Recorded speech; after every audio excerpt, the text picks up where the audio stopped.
Hi, so in this video I wanted to talk about Squarespace digital products and how you can use them to create gated content on your website. Squarespace has been really ramping up their digital products and they've been creating new ones. Just recently when I'm filming this, now you can create gated content on your blog. It's the newest option. So I do get asked quite frequently which digital product is right for my client, and it kind of depends on what you want to offer your visitors. So I wanted to break down the difference between them. I first want to start with what is a digital product? How is it different than a store product? So in the store, you can create products, and there are different options, such as you can create a physical product such as a t-shirt, or a digital download, for example, like a PDF. So in the store, your customer would purchase say either one. So with the t-shirt, you would then ship it to them, so it's just like a one-time deal, and with the PDF, they get to download the PDF. So with a digital product, it's different because the customer has to go to your website, log in, and they view your content on your website. So the way the digital product works is that the content, if you choose to have it have a pricing plan, it is placed behind a paywall on your website. So the visitor has to purchase a pricing plan, and then they create an account, and then anytime, and that's how they access the information, and then anytime they want to come back to it, or if you update it, such as a video library, if you're a yoga teacher and you're updating your content weekly, they will always have to come to the website, log in to view the content. So that's kind of the difference between the store product versus the digital product. And with the digital product, there are 3 pricing plans. So the first one is free, and this goes for blog pages, video page, like the video collection and the course. Those can all be free, and that just then is a page that lives on your website like any other page, such as my blog is for free. Anyone can just click to my blog and view anything. So if you do choose a pricing plan, though, there's fixed and subscription, and fixed is when a visitor pays a single amount or installment payments, and then subscription can be recurring payments. So for example, once a year or every month they pay to maintain access to your content. And to note, for the member sites, this has to have a pricing plan. But I wanted to note, blog, video, and course, you can make those free if you would like. And so anyone can just access that information on your website. But if it's with a pricing plan, it's behind a paywall, and they have to create an account and pay in order to gain access. So there are 4 different types of digital products. There's blog, video, course, and member sites. So I wanted to just showcase them in Squarespace and talk a little bit about the difference between them. And blog, video, and course are very similar in the way that you add them in and their pricing plans and how you set them up. Member sites is a little bit different. So when you're on your website, you want to navigate to website and pages. So the way you can add, I'm just first going to go over blog, videos, and course. I'll do member sites towards the end here. But you just hit the plus icon and you will find all 3 of these under collections. So blog, videos, and course. So first, the blog. So again, you can keep your blog free, but if you want, you can monetize the blog. So you have your blog overview page, it's your landing page with all your blog options, and then the blog content is the blog posts within it. And then up here, you'll see pricing plans. So if you do want to put a pricing plan on here, you can click here and then create a pricing plan. And you can set it all up with your name, description. You can choose a fixed amount or a subscription. And if you are keeping the blog free, you have the option to just not create a pricing plan. You don't have to click in here and create anything, or you can set it as free. That's an option as well. You can go either way. So you can fill out all of these options, and it is important to fill this out because then we're going to be using the digital product block to have people sign up, and also you can put this blog anywhere on your website. I'm going to talk about that last because I think the digital product blog gets overlooked and some people don't realize that you can use this blog anywhere on your site. So it's important to fill out all of this content because we'll use it on the digital product blog and it's going to show on the paywall. So I am just going to leave all of this filler for now and create a pricing plan. And so now we have a pricing plan, and since we have one, the paywall shows up. So any one who comes to your website and clicks on the blog now will get this paywall, and they won't be able to access the content until they sign up or log in. And that is how you can have people not access the content, and you can choose to have the paywall placed on blog posts only or the blog overview page as well. Now, a fun thing that you can do, especially I think this is great for the blog, is that you can make some blog posts set to public preview, and that means that those blog posts are free and anyone can access those posts. And that's kind of nice because people can get a feel for what your blog is like, what type of information you're giving out, and then it might entice them to sign up for your paid blog posts. And another important note with the blog is that it won't be, if your blog posts are behind the paywall, they are not public preview. Google will only crawl the excerpt, and Google won't crawl the blog post that is behind the paywall. So if that's very important to you, then it's just good to note for SEO that Google will not be crawling anything that's behind a paywall. It only crawls the excerpt and if the blog post is set to public preview. And so a blog is really good for bloggers, writers, people who are mainly doing word-based content, I would suggest. And also if it doesn't necessarily have to be in a certain order, that would be like a great option for a blogger or writer is kind of like the best option for them. So video collection. So the video collection is very much video based. If you are only really giving content that is video based, such as a yoga teacher or a Pilates teacher, or just lectures, but there's not necessarily anything to download, etc., then a video collection would be a great option.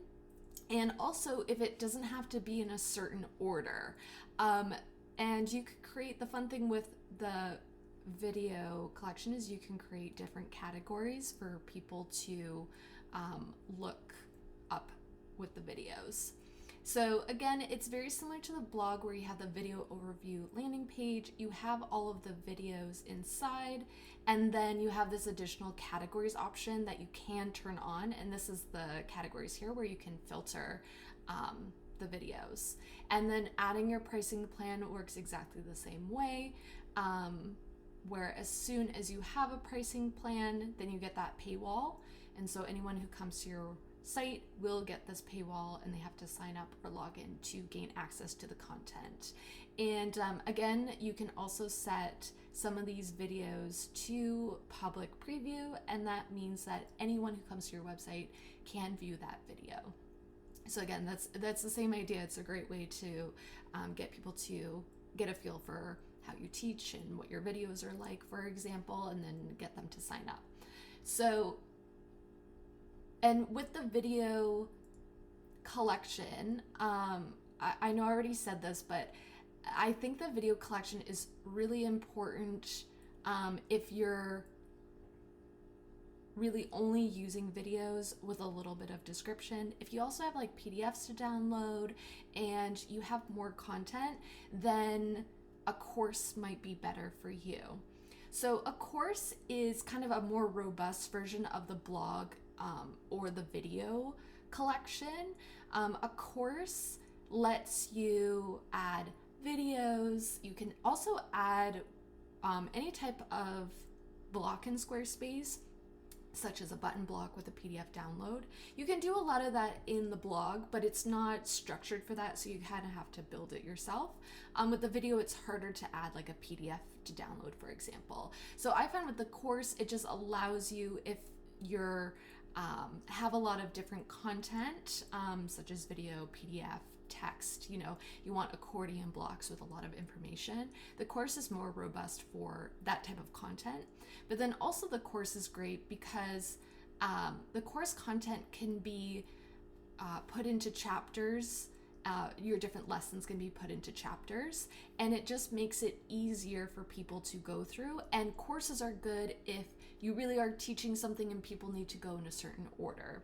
So with the blog or the video collection, those are great if people can jump around and filter.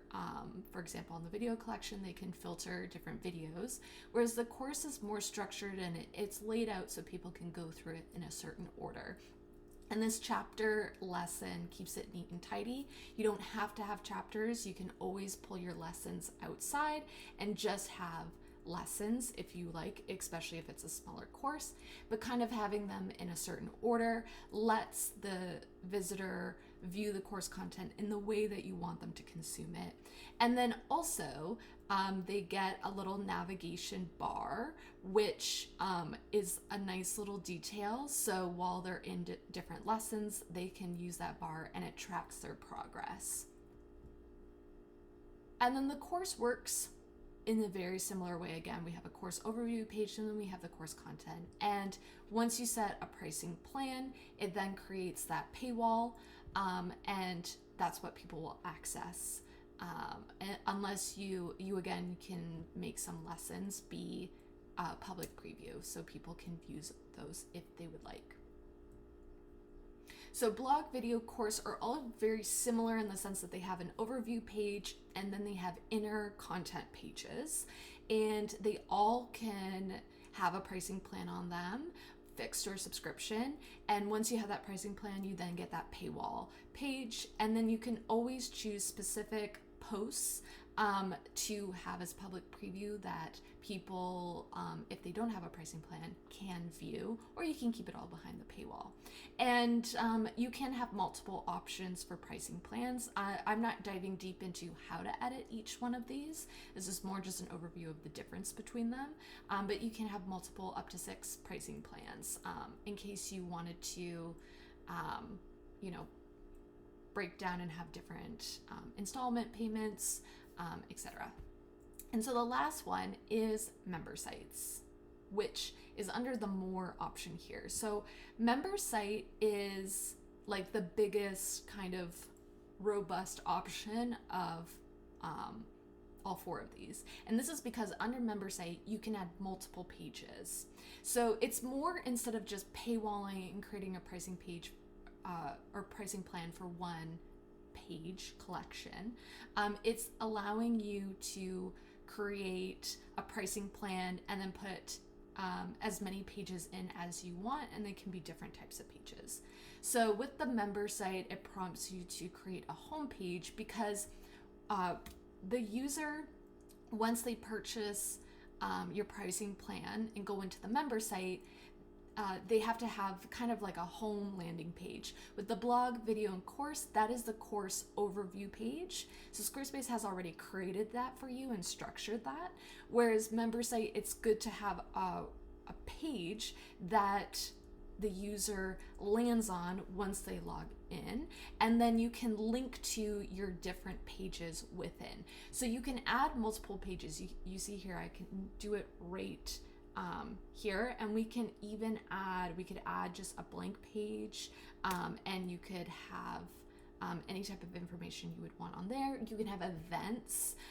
You could have events for your community. So member sites tends to be good when it's more of a community. You have a lot more information to share. It's not just a course. Maybe you have events. Maybe you do also have a course in here. Maybe you have an about page, or sign up for your newsletter or something. You can have multiple pages within the member site.